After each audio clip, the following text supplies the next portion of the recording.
17 September 1947 Bharat સરકારને ખબર પડી કે જૂનાગઢ નવાબ મહાબત ખાન પાકિસ્તાનમાં જોડાવાની તૈયારી કરી રહ્યા છે. તેમના દિવાન શાહનવાઝ ભુટ્ટો બધો કારભાર સંભાળતા હતા. શાહનવાઝ ભુટ્ટો પાકિસ્તાનના સ્થાપક મોહમ્મદ અલી જીન્નાના ખૂબ જ નજીકના સાથી હતા. આથી જ શાહનવાઝ ભુટ્ટોએ નવાબને સમજાવ્યું કે પાકિસ્તાન એ તમારું કુદરતી ઘર છે અને ત્યાં જોડાઈ જવું એ ઇસ્લામની જીત છે.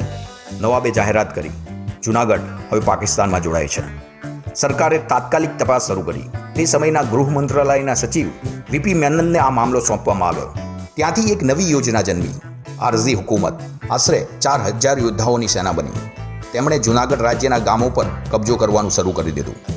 24 ઓક્ટોબર સુધીમાં લગભગ 21 ગામો પર ભારતનું નિયંત્રણ આવી ગયું. ઘેરાબંધી બાદ પ્રજાએ બળવો કર્યો. નવાબ સાહેબ ડરી ગયા અને 24 ઓક્ટોબર 1947ના રોજ નવાબ મહાબત ખાન પોતાના પરિવાર સાથે વિમાનમાં સેંકડો કૂતરાઓ અને અમાપ ધન સંપત્તિ લઈ અને કરાચી ભાગી ગયા. અને આ રીતે અંતે જૂનાગઢ લોકશાહીની રીતે ભારતનો ભાગ બની ગયું.